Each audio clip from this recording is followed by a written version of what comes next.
Allez, dans la foulée, rigolons un petit peu encore. Bonjour à tous, vous le savez, le 6 octobre précisément, j'avais fait mon dernier tweet sur Twitter justement, en disant d'aller tous vous faire voir. En gros, c'était ça. Et qu'un homme ne pouvait pas lutter contre un triple boycott, c'est-à-dire de la censure officielle du système, du boycott bien sûr de la dissidence showbiz, du boycott des militants, plus les insultes des antisémites, enfin bref, je le raconte toute la journée.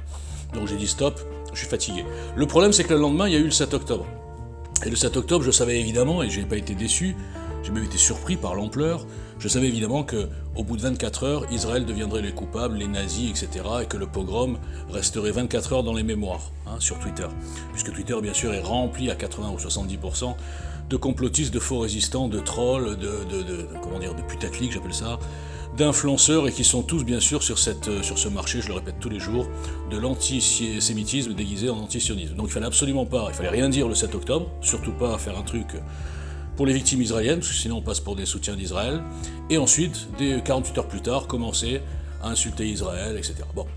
Donc je me suis dit, je ne peux pas partir maintenant, je vais être un des seuls à défendre la vérité, même si je suis boycotté aussi par ceux qui défendent la vérité, je parle, il y a beaucoup de gens, même assez connus, qui me connaissent, mais qui me boycottent, parce qu'évidemment, il y a d'autres problèmes avec Walter Boujna et EJL, puisque je suis le seul à mettre à jour tout leur système de connivence. Donc je suis resté, et depuis presque 2 mois maintenant, enfin 1 mois et demi, je ne parle que de ça. Je parle plus de GL, c'est fini. Je vous ai dit, vous n'êtes pas du tout prêts, vous êtes largués, vous n'êtes pas du tout capables, je parle au sens large sur le réseau en tout cas, de construire un mouvement citoyen et de construire notre libération. Vous êtes des moutons qui suivent des idoles, qu'elles soient politiciennes ou fabriquées par le système. Mais quand même, on peut aujourd'hui, avec ce qui s'est passé pour le petit Thomas, on peut tirer des enseignements. Alors premier enseignement, quand on voit la réaction du préfet, du parquet, de certains journalistes, bien sûr les pires, genre Patrick Cohen, c'est pas parce qu'il s'appelle Cohen qu'il est pire, c'est juste parce qu'il est complètement, c'est le porte-parole du système, quoi. Porte-parole du plan numéro 1, numéro 2, pour ceux qui ont suivi un petit peu mes aventures. Donc en fait, qu'est-ce qu'il nous dit ? Il récite la déposition des racailles. C'est-à-dire qu'il dit ça comme si c'était, voilà ce qui s'est passé, nous étions gentils, nous sommes venus dans une soirée pour nous amuser, tout se passait très bien, d'accord, on avait juste des grands couteaux dans les poches, mais bon, c'est pas grave, on est venu pour draguer, et d'un coup, il y a un rugbyman, donc il a précisé rugbyman pour faire genre, le mec était costaud, très méchant et tout, et puis le pauvre, le Zaroui ou Marouane ou je sais pas quoi, c'était un petit freluqué qui avait peur de tout le monde, c'était la victime, quoi. Donc il lui a tiré les cheveux, je sais pas quoi, et c'est parti en bagarre générale, et puis après, il y a Thomas qui est mort. Voilà. Alors bien sûr, il ne retranscrira pas tous les témoignages des gens qui ont bien dit « nous sommes venus pour planter du blanc ». Il ne relèvera pas le fait que c'est rare d'aller dans une soirée pour draguer avec un couteau de 25 cm de long. C'est rare d'aller en bande, d'accord, dans un truc qui n'est pas du tout de son coin, si j'ose dire. Il savait très bien que la population qui avait là, c'était pas spécialement des gens de leur cité, etc. Il savait très bien qu'il est rare dans une soirée où tout le monde plus ou moins se connaît, d'arriver à 7 ou 8 mecs et de rentrer, c'est comme en boîte, c'est pas parce qu'ils sont arabes, c'est que quand on arrive à 7-8 hommes, moi je me rappelle quand j'étais jeune, quand on était 4 ou 5 mecs, arabes ou français ou chinois, c'était pas facile de rentrer, il fallait être accompagné, comme on dit. Donc le système récite la version qui veut surtout pas réveiller les Français. Il peut y avoir des trucs tous les jours, il peut y avoir 300 agressions au couteau par jour, venant de toujours les mêmes, parfois accompagnés de cris à la Wakbar. On nous dira non, il n'y a rien à voir avec du racisme, il n'y a rien à voir avec l'islam, il n'y a rien à voir avec l'immigration, en fait il n'y a rien à voir avec rien. Et quand on fait le parallèle avec ce qui s'est passé en Israël, le pogrom, on peut s'imaginer que si ça s'était passé en France, bien sûr, pas avec des kalachnikovs et des missiles, mais avec des couteaux, je peux vous dire aujourd'hui que s'il y a une centaine de mecs de n'importe quelle cité qui rentrent dans un village avec des couteaux, et admettons qu'ils sont complètement tarés, qu'ils soient sous pervitine ou je sais pas quoi, sous cocaïne ou je sais pas quel produit, et qui fassent un vrai massacre, comme ça a été fait en Israël, avec des viols, des tortures, des trucs sadiques où on tue les parents devant l'enfant, et ensuite on prend en otage l'enfant. Si vous imaginez, les enfants qui ont été pris en otage, qui ont vu juste avant leur mère ou leur grand-mère se faire massacrer, et ensuite, tiens, tu viens avec nous, t'es une otage. Et après on les laisse 52 jours dans le noir. Bon bref, pas m'énerver. Donc, si ça se passe en France, d'accord, qu'est-ce que vont dire les Patrick Cohen et toute cette merde de journalistes pourriture ?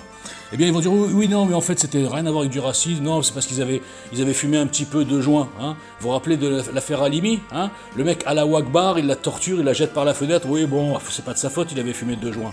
On est dans un truc de fou où on nous cache la situation réelle de la France parce que ces gouvernements de merde, et depuis maintenant 20 ans ou 30 ans, crèvent de peur de la communauté musulmane, pas de toute la communauté musulmane, évidemment, de la partie de la communauté musulmane qui est en grande partie étrangère, qui a 90% binationale, qui nous déteste, qui est la France, qui est les mécréants, qu'ils soient chrétiens, juifs ou chinois, parce que c'est pareil, hein, vous voyez, même les Chinois se font des fois agresser, alors qu'ils n'ont rien demandé, eh bien on nous cache tout ça. Donc s'il y a un pogrom de type Israël, en France, on nous dira non, ça n'a rien à voir, je répète, avec l'immigration, ni rien avec l'islam, ni rien avec le racisme anti-français, anti-blanc, anti-chrétien, ni rien de rien, rentrez chez vous.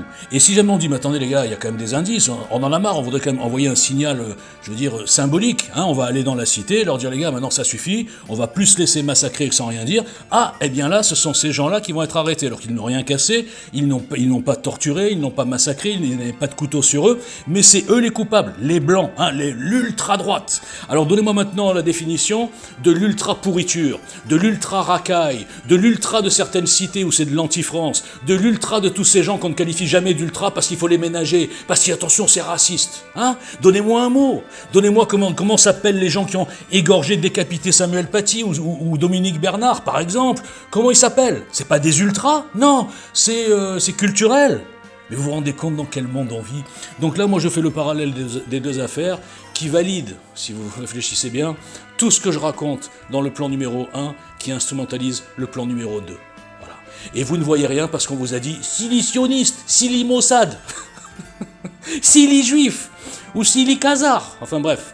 Ou Sili Système, parce que je vous rappelle que tous ces tocards qui gagnent leur vie sur la bêtise des gens, ils ont assimilé le juif à le système. Pourquoi? Parce que le système, dans le cadre du plan numéro 1, met des juifs partout, là où il faut pas. Des Jacques Attali, des Bernard-Henri Lévy, tous ces gens, des Patrick Cohen, bien sûr. Et toute cette clique de faux juifs qui n'ont rien de juifs, qui sont d'abord globalistes, wokistes, mondialistes, et qui ne sont même pas sionistes en vérité, parce qu'ils étaient sionistes, ils peuvent pas être mondialistes, vous voyez, c'est la base. Mais bon, mais ça, personne ne le voit. On est dans une putain de pièce de théâtre. Je suis le seul à la démonter de A à Z, dans toute sa dimension. Et vous boycottez, parce que vous avez jamais entendu un discours pareil. C'est normal, moi je sors de l'asile.